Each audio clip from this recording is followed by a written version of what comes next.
The autumn sky above San Francisco hung heavy with fog, the kind that swallowed sound and turned the world into whispers. September 1945. The war had ended, not with celebration in every heart, but with silence, the kind that follows thunder when ears still ring and the body waits for the next strike that never comes. On a hillside overlooking the bay, where eucalyptus trees bent under coastal winds, a convoy of military trucks wound its way down narrow roads toward a destination no one had prepared for. Inside those trucks sat women whose faces carried the weight of surrender, their hands folded in laps, their eyes fixed on nothing, or perhaps on everything they had lost. Before we jump back in, tell us where you're tuning in from. And if this story touches you, make sure you're subscribed, because tomorrow I've saved something extra special for you. These were not the women who had fired weapons or commanded troops. They were clerks who had typed orders, teachers who had drilled children in loyalty songs, nurses who had wrapped wounds in field hospitals where screams became ordinary music. They had been told that capture meant dishonor worse than death. They had been promised that American soldiers would strip them of dignity, that brutality awaited like a patient beast. Yet here they sat, alive, fed, and unharmed, which somehow made the confusion cut deeper. The trucks rumbled past neighborhoods where laundry flapped on lines, where children chased dogs down sidewalks, where the smell of fresh bread drifted from corner bakeries. Through the canvas flaps, glimpses of ordinary life flickered like scenes from a film reel. A woman pushing a stroller, a man watering his lawn, a group of teenagers laughing outside a soda shop. It was a world unbombed, untouched, impossibly whole. Akiko Tanaka pressed her palm against the side of the truck, feeling the vibration travel up her arm and into her chest, where her heart hammered with questions she dared not voice. 24 years old, she had spent the last 3 years teaching mathematics to girls in Tokyo who would never use those numbers, whose futures had been reduced to ration cards and air raid drills. She remembered the morning the firebombing turned the sky orange, remembered helping children flee through streets where the heat bent metal and melted stone. She had joined the auxiliary corps not from passion but from necessity, had been swept into the machinery of war like a leaf into a current. Now that current had deposited her here, on the edge of a country she had been taught to fear and hate. And she found herself terrified not of cruelty, but of kindness she did not know how to interpret. Beside her sat Fumiko Yamamoto, whose spine remained rigid despite the jolting truck, whose jaw was set in a line of defiance that had not softened since their capture 3 months prior. Fumiko was older, 32, and had worked in the Ministry of Information in Osaka, transcribing speeches and typing propaganda that promised victory even as the walls closed in. She believed every word. Or perhaps she had forced herself to believe because the alternative was unbearable. Her husband had died at Iwo Jima, her parents in the Osaka bombings. She had nothing left but the armor of her convictions, and she wore it like a second skin. When the other women whispered nervously about what awaited them, Fumiko's silence was louder than any warning. Her eyes, dark and hard as polished stones, warned against hope. Across from them, Yuki Suzuki sat with her hands twisting the fabric of her worn uniform. 20 years old, barely more than a girl, she had worked in a munitions factory until American bombs had reduced it to rubble and scattered metal. She had been conscripted into service, assigned to a communications unit where she relayed messages she did not understand. Yuki's face still carried the roundness of youth, though hunger had begun to carve shadows beneath her cheekbones. She had cried every night for the first month of captivity, silently, into her thin blanket. Now she watched the American streets with wide eyes that held equal parts terror and something that might have been wonder if she dared let it surface. The truck slowed, gears grinding, and turned through a gate where guards stood with rifles slung casually over shoulders. Fort Lincoln sprawled across the hillside, a collection of wooden barracks painted white, their windows reflecting the gray sky. It was not the fortress of torture they had imagined. No cages hung from posts, no bloodstains marked the ground, no screams echoed from shadowed buildings. Instead, there was an almost suburban orderliness to the place. Gravel paths swept clean, flower boxes planted with geraniums, a flagpole where the American banner snapped in the breeze with the sound like distant applause. The women descended from the trucks with the careful movements of people walking on ice, testing each step, waiting for the surface to crack and reveal the truth beneath. Sergeant Thomas Riley stood near the gate, his hands clasped behind his back, his face weathered by sun and wind, but open in a way that confused the new arrivals. He was Irish-American, Boston-born, with red hair clipped short and freckles that made him look younger than his 30 years.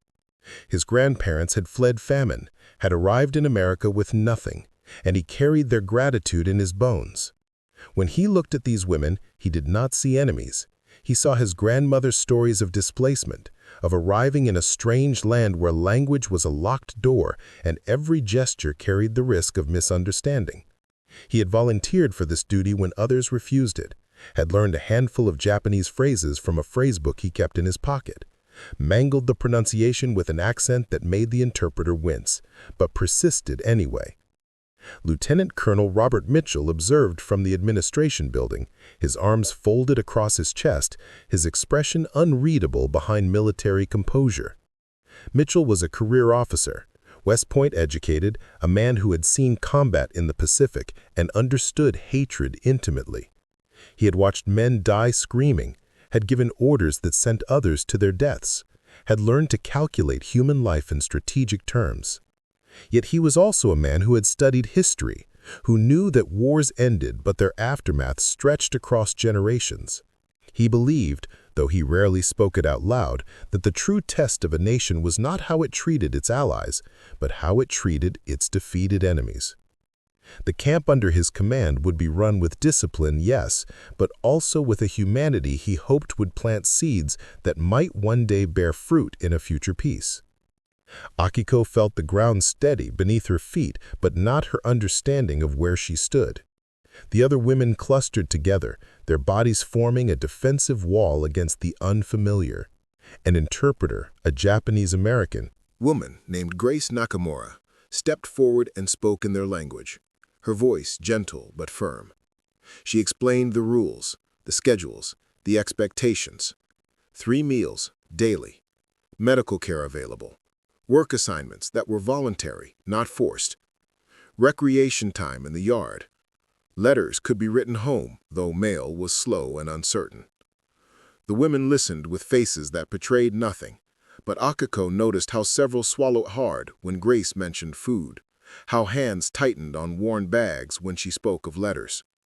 They were led to their barracks, a long wooden structure with rows of cots separated by thin curtains that offered the illusion of privacy. The beds had real mattresses, not straw mats, and each came with 2 blankets, a pillow, and a footlocker. Fumiko inspected her cot with the suspicion of someone checking for hidden knives.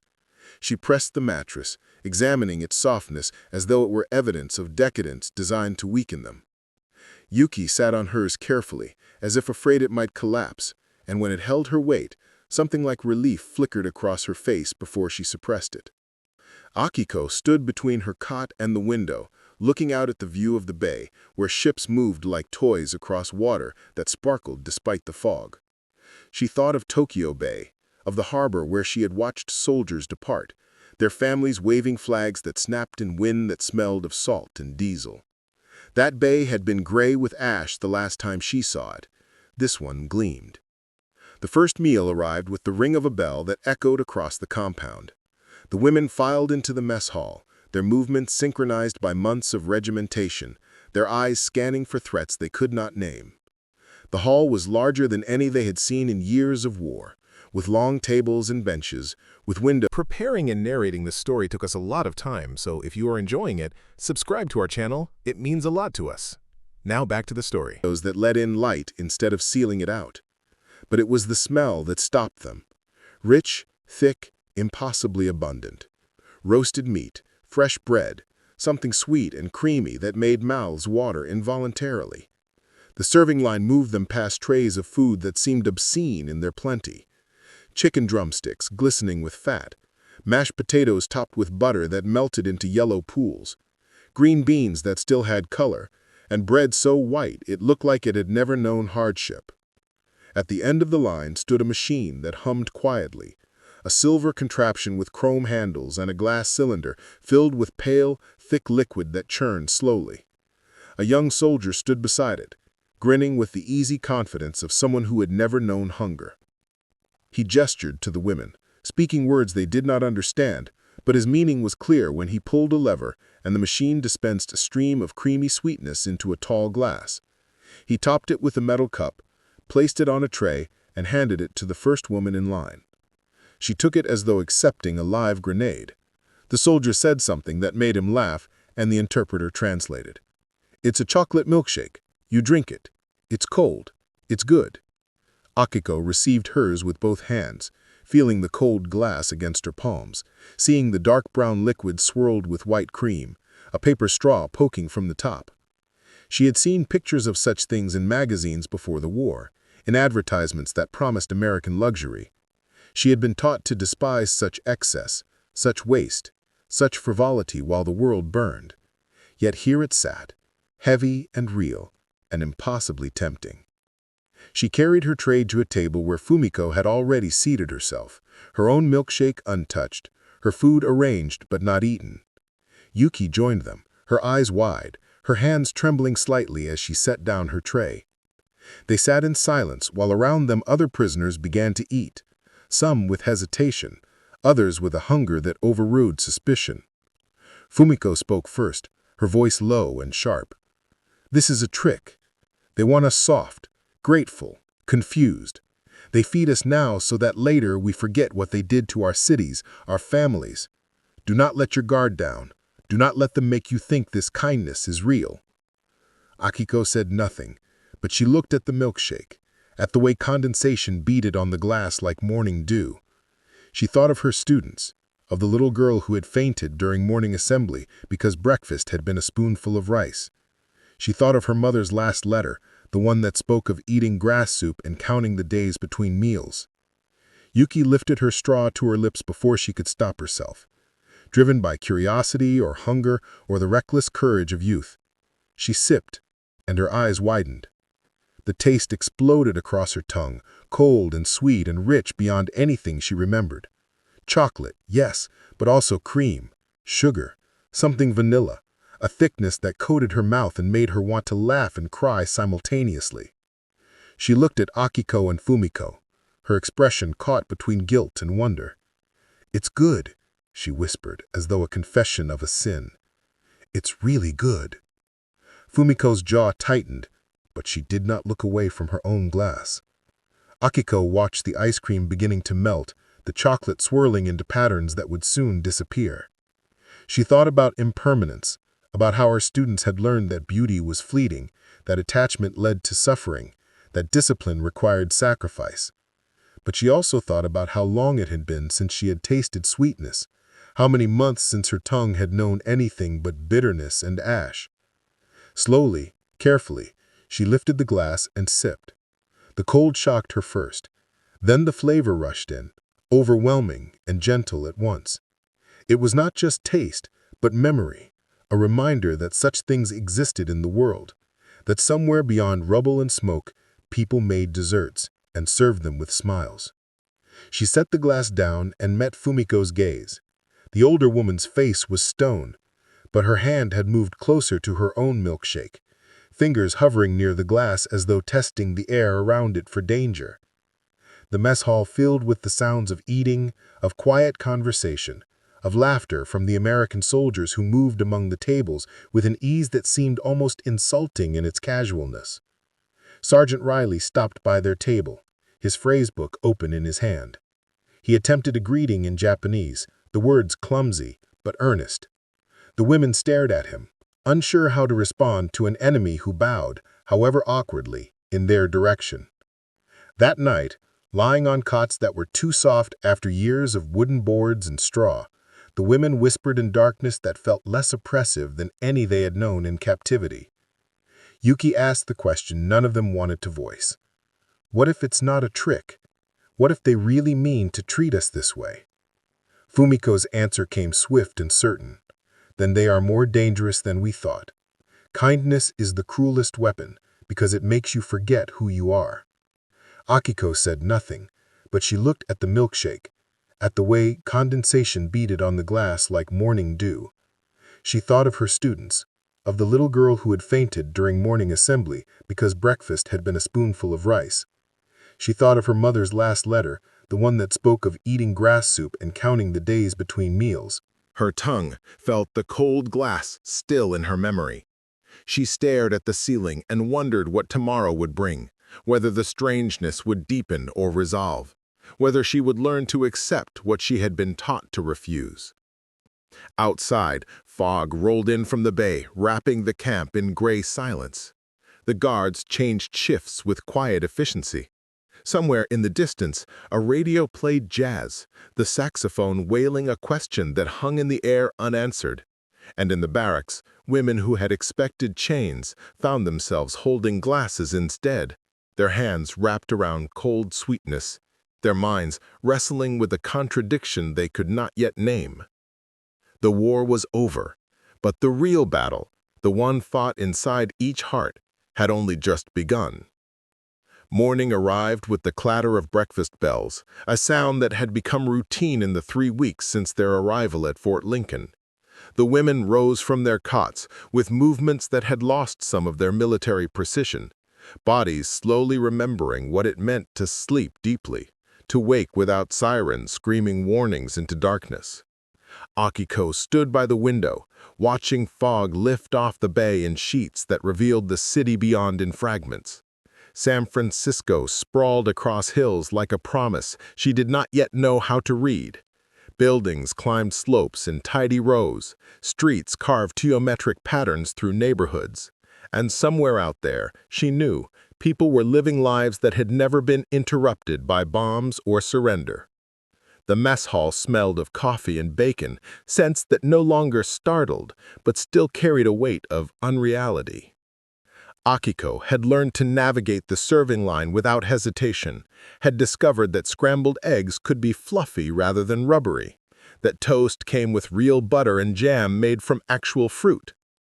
She had watched her body respond to consistent meals, had felt her uniform grow tighter across shoulders that had carried nothing but bones for too long.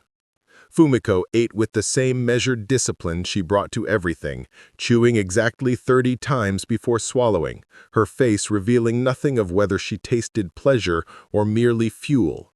Yuki had abandoned pretense weeks ago and ate with the honest hunger of youth, her cheeks filling out, color returning to skin that had been gray with exhaustion. Lieutenant Colonel Mitchell entered the mess hall with his usual morning inspection, his eyes scanning not for violations, but for signs of distress he had learned to recognize. He had commanded this camp for 18 months, had processed hundreds of prisoners through its gates, and had developed a sense for when someone was struggling beyond the normal adjustment. He stopped at tables to exchange brief words through interpreters, asked after health concerns, made mental notes of who seemed withdrawn or agitated. When he reached the table where Akiko sat with Fumiko and Yuki, he paused longer than usual. Grace Nakamura, the interpreter who seemed to materialize whenever needed, stepped forward with her notebook ready. Mitchell spoke in his careful, formal English, waiting for Grace to translate each sentence. Ladies, I wanted to inform you of a new program we are implementing. Selected groups of prisoners will be given the opportunity to visit San Francisco under supervised escort. You will travel by bus into the city, visit various locations, and return by evening. This is voluntary. No one will be forced to participate. The purpose is educational and humanitarian. We believe it is important for you to see America as it truly is, not as you may have been told. The words hung in the air like smoke, their meaning slow to penetrate. Akiko felt her heart accelerate, a rush of something she could not name. Visit the city, not as prisoners in chains, but as supervised guests. The contradiction made her dizzy. Fumiko's face hardened into a mask of suspicion, her hands gripping the edge of the table. Yuki looked between them, her expression bright with possibilities she was afraid to embrace. Grace continued translating Mitchell's words. "You will not be restrained. You will not be separated from your group. You will be allowed to enter stores, walk on sidewalks, observe daily life. Guards will accompany you for your safety and ours, but you will not be treated as criminals. This is an opportunity to understand the country that was your enemy and is now your temporary host." Fumiko spoke before Akiko could form words, her voice cutting through the moment like a blade. "Why? What do you gain from this?" Mitchell met her gaze steadily, and Grace translated his response without softening its edges. "I gain nothing personally. My country gains the possibility that when you return home, you will tell the truth about what you saw here. Not propaganda from either side, but truth. What you do with that truth is your choice." Fumiko's jaw tightened, but she did not look away. Akiko felt herself caught between their wills, between resistance and curiosity, between the safety of certainty and the danger of discovery. The list went up on the barracks wall the next morning. 20 women selected for the first city visit, chosen for stability, good behavior, and willingness to participate. Akiko's name appeared third from the top. Yuki's was seventh. Fumiko's was not on the list at all, and the rage in her eyes when she saw the omission could have melted steel. She confronted Grace immediately, demanding to know why she had been excluded. Grace's answer was diplomatic but firm. "The selection process considers many factors. Your file indicates you might find the experience too distressing given your recent losses. This is not a punishment, but a precaution." Fumiko's hands clenched into fists, and Akiko saw how deeply it cut, how it felt like another loss, another robbery of choice. That night in the barracks, Fumiko sat on her cot with her back rigid against the wall, staring at nothing.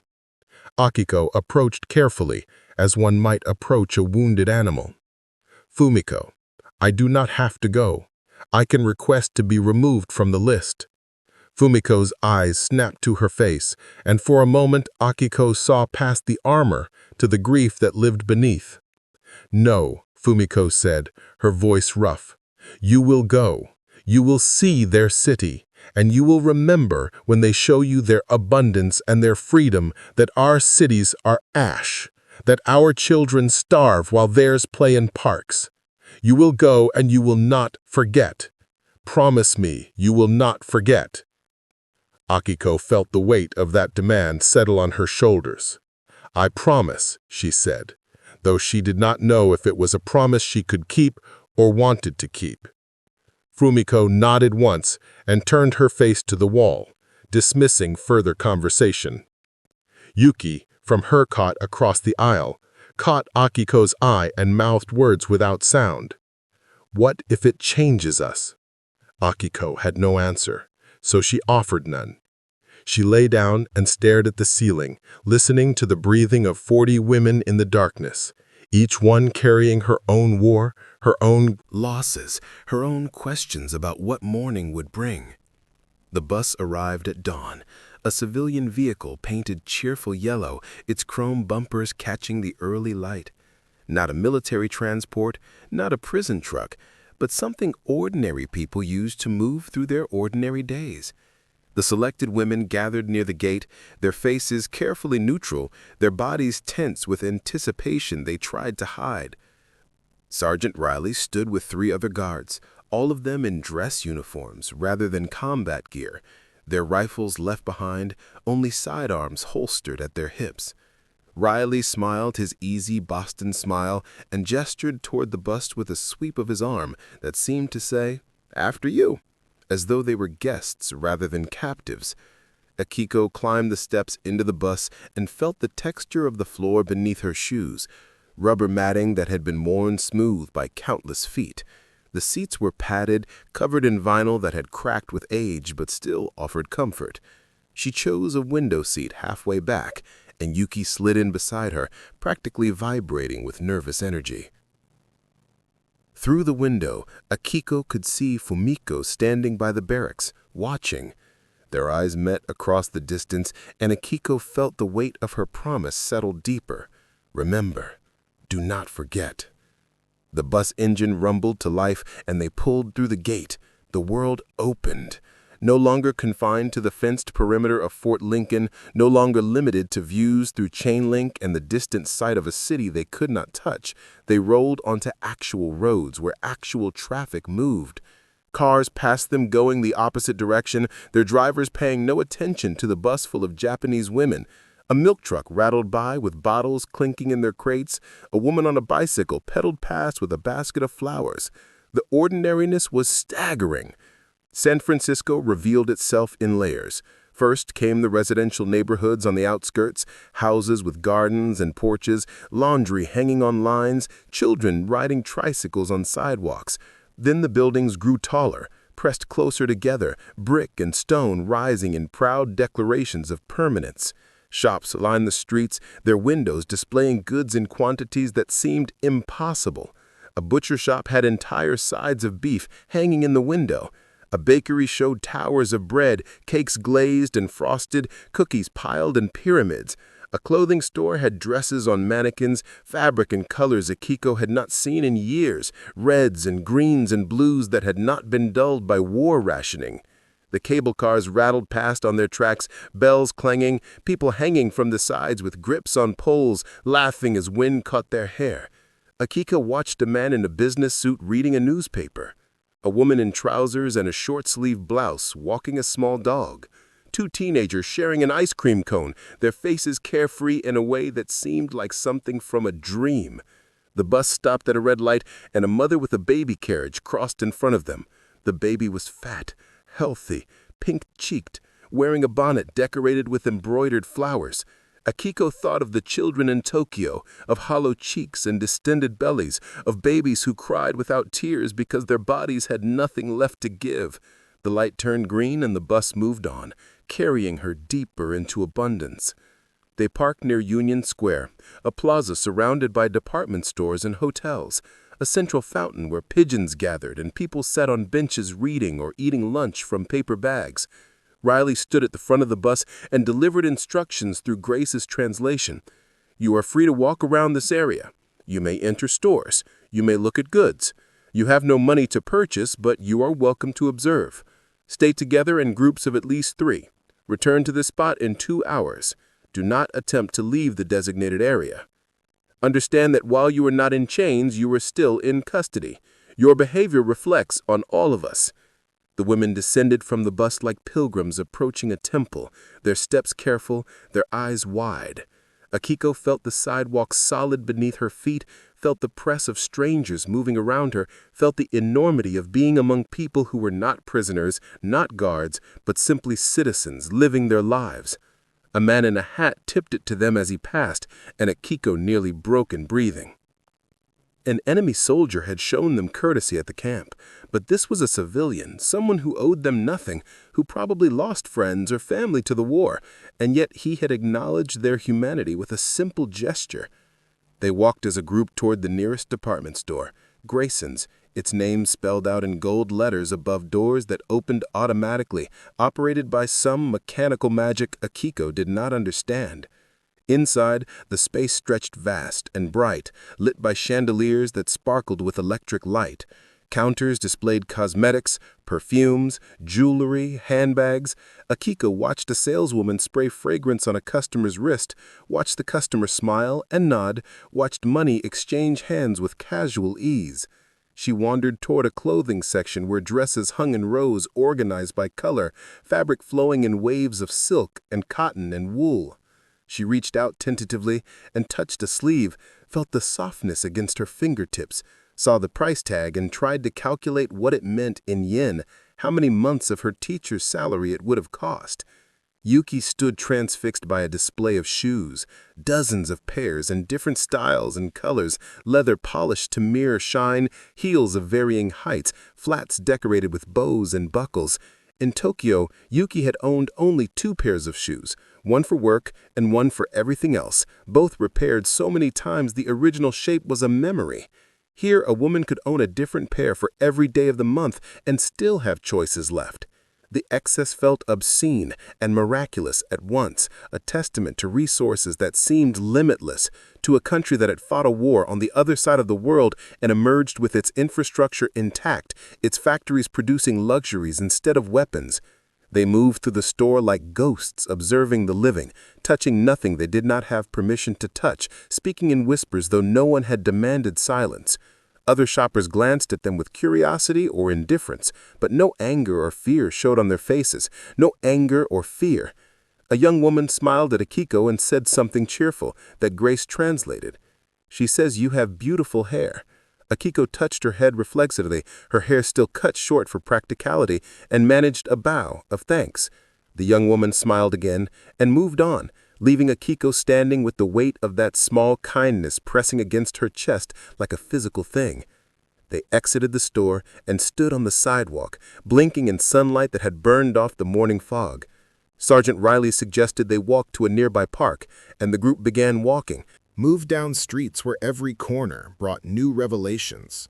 A movie theater with a marquee advertising a film Akiko did not recognize. The poster showing a woman in an evening gown embracing a man in a tuxedo.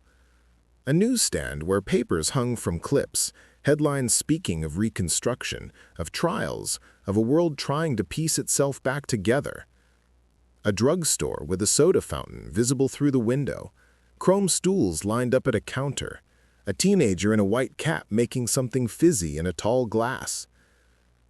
Golden Gate Park stretched before them, acres of green that seemed impossible in the middle of a city. Trees towered overhead, their leaves rustling in ocean breeze. Paths wound between gardens where flowers bloomed in defiant color. Families picnicked on grass, spreading blankets and unpacking baskets. Children ran shrieking with joy, chasing balls and each other. An old man fed bread to ducks at a pond's edge. Young couples walked hand in hand, their futures spread before them like the paths through the park, uncertain but full of possibility. Akiko found a bench and sat, her legs suddenly weak with the enormity of what she was witnessing.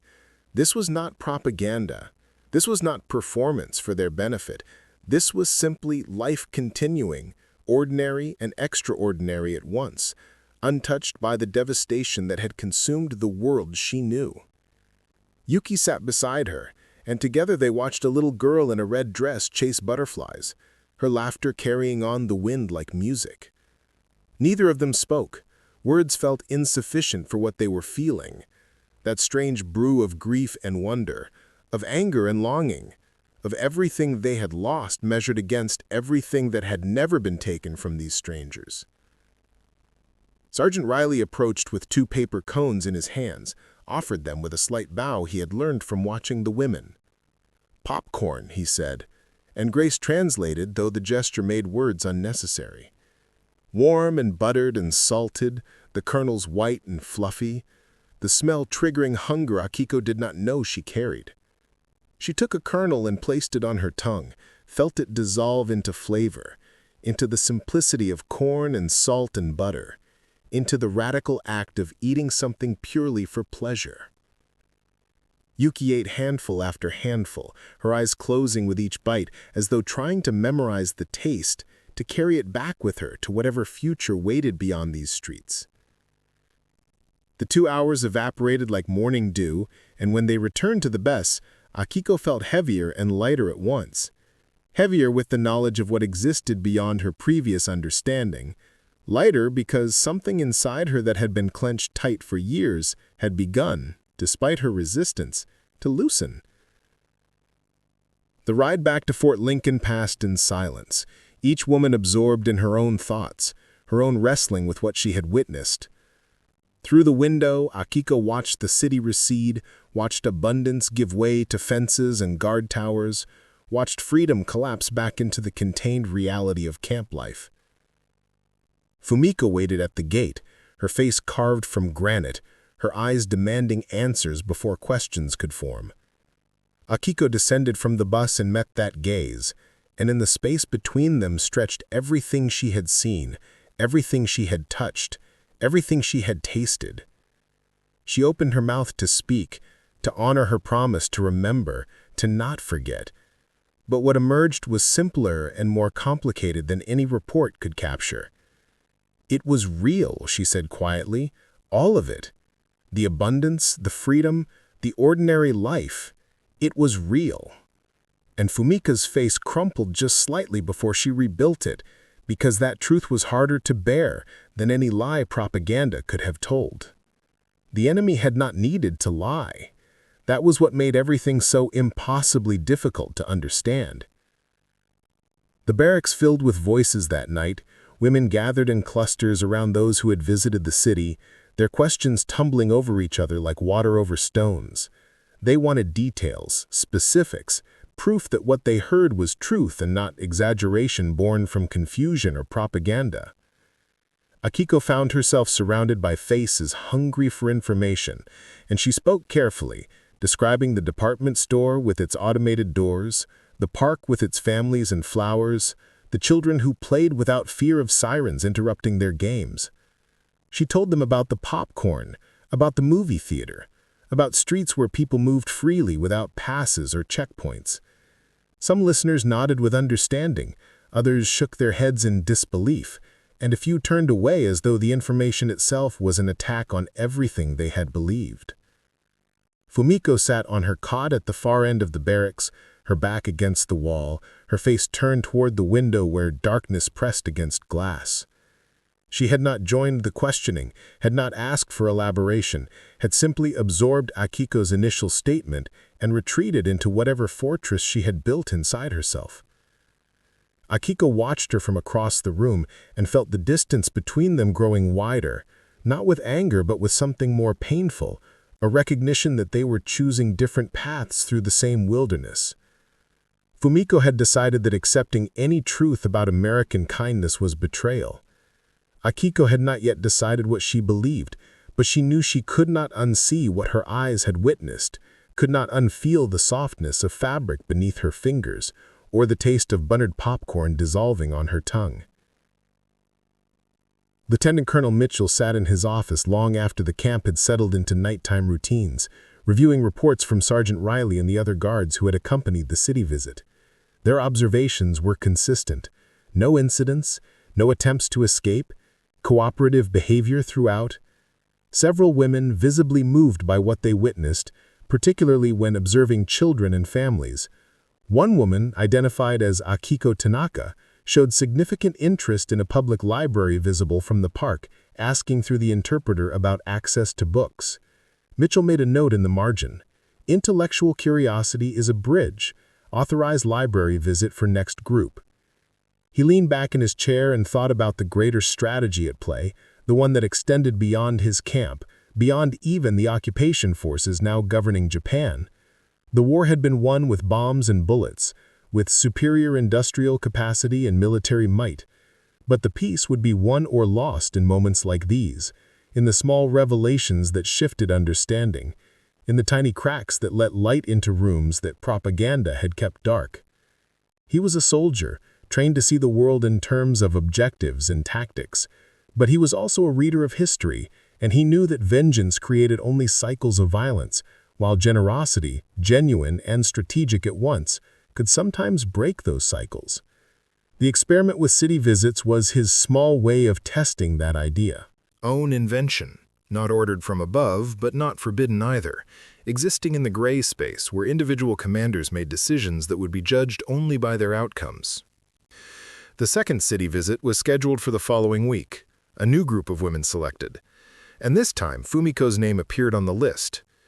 Grace Nakamura delivered the news personally, finding Fumiko in the mess hall during breakfast, her tray untouched before her.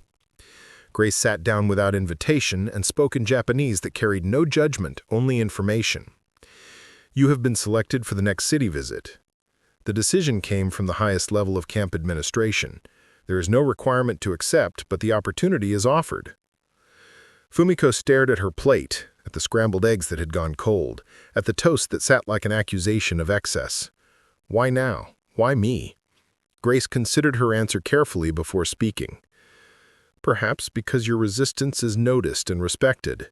Perhaps because they believe you deserve the same opportunity as others. Perhaps because someone thinks you are strong enough to see truth and still maintain your principles.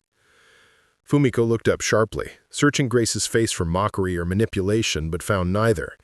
She saw only a woman who existed between worlds, Japanese by ancestry, American by birth. Translator of languages and also of the spaces between understanding. "Do you believe what they show us is real?" Fumiko asked, her voice barely above a whisper. Grace did not answer immediately. When she spoke, her words carried weight earned through her own struggles. "I believe human beings are complex.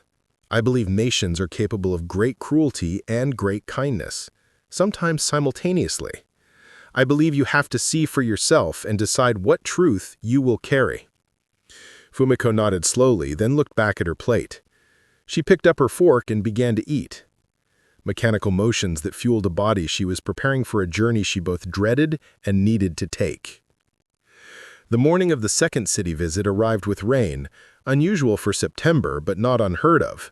Drops pattering against the barracks roof with a sound that reminded the women of home, of rainy seasons and umbrellas and streets that turned to mud. The bus waited with its engine running, windshield wipers sweeping arcs across glass, and the selected women climbed aboard with rain darkening their hair and shoulders. Fumiko sat alone near the back, her posture rigid, her hands folded in her lap with a precision that betrayed the tension beneath her composure. Akiko, included again because Mitchell believed continuity would help, watched Fumiko from several rows forward and wondered what storms were gathering behind that carefully maintained exterior. Oakland revealed itself through rain-streaked windows, an industrial city less polished than San Francisco, but no less alive. Factories stood along the waterfront, their smokestacks breathing gray into gray sky, but they produced goods now instead of weapons, their assembly lines retooled for peacetime commerce. The bus took them through residential neighborhoods where houses stood close together, their paint fading but their structures sound, their small yards protected by chain-link fences where dogs barked and children in raincoats jumped in puddles.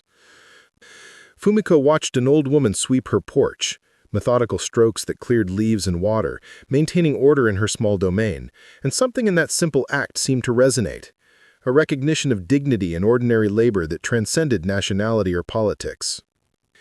They stopped at a community center where the Red Cross had organized a reception, a gesture of hospitality that felt both genuine and calculated.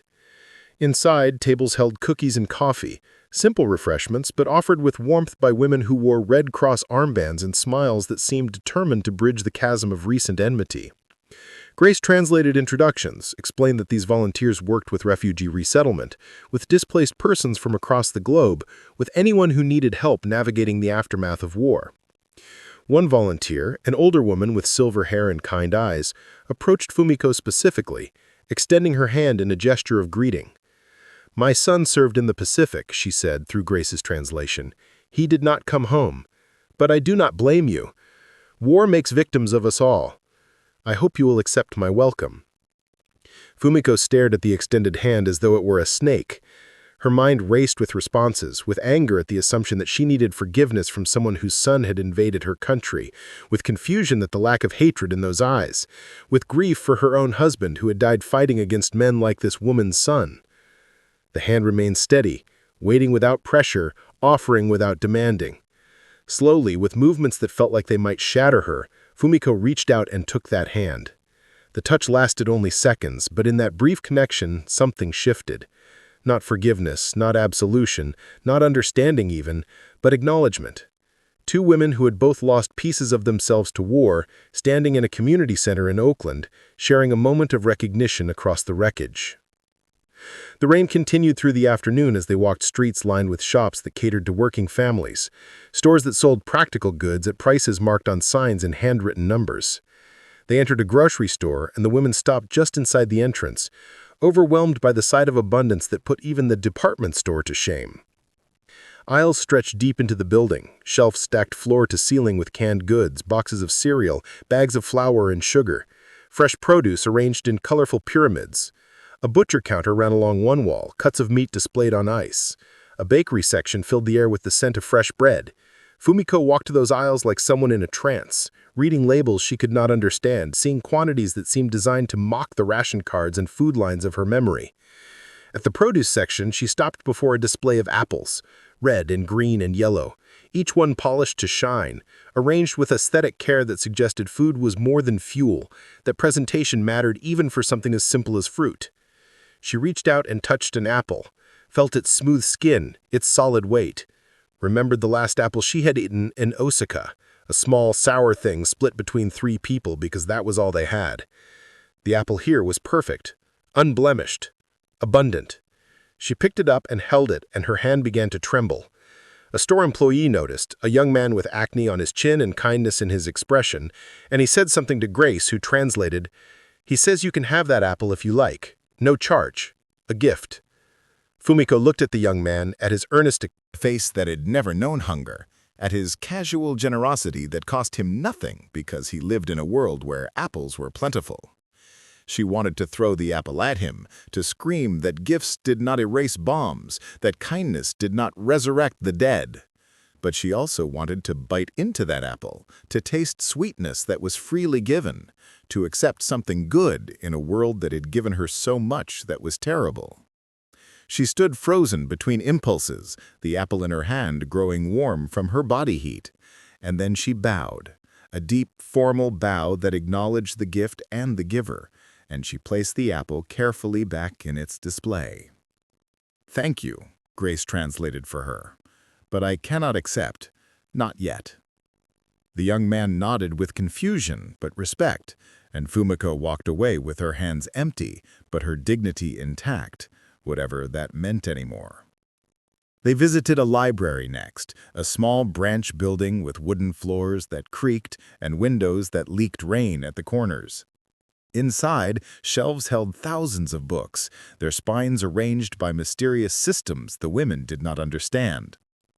A librarian, a middle-aged woman with reading glasses hanging from a chain around her neck, welcomed them with the enthusiasm of someone whose love of books overrode all other considerations. Through Grace, she explained that anyone could enter this library, could read any book without cost, could even borrow books to take home with a simple card that required only a name and address. The concept seemed impossible to some of the women. Books available to anyone? Without payment?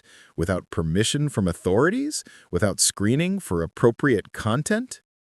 Akiko wandered the stacks with reverence, her fingers trailing along spines, reading titles in English she could not understand, but recognizing the shapes of knowledge contained within. She found a section marked with Japanese characters, books in her language, and she pulled one carefully from the shelf. It was a collection of poetry, classical works she had studied in school before the war interrupted everything. She opened it and read words she had memorized years ago, words that spoke of cherry blossoms and impermanence, of beauty that lasted only moments before falling.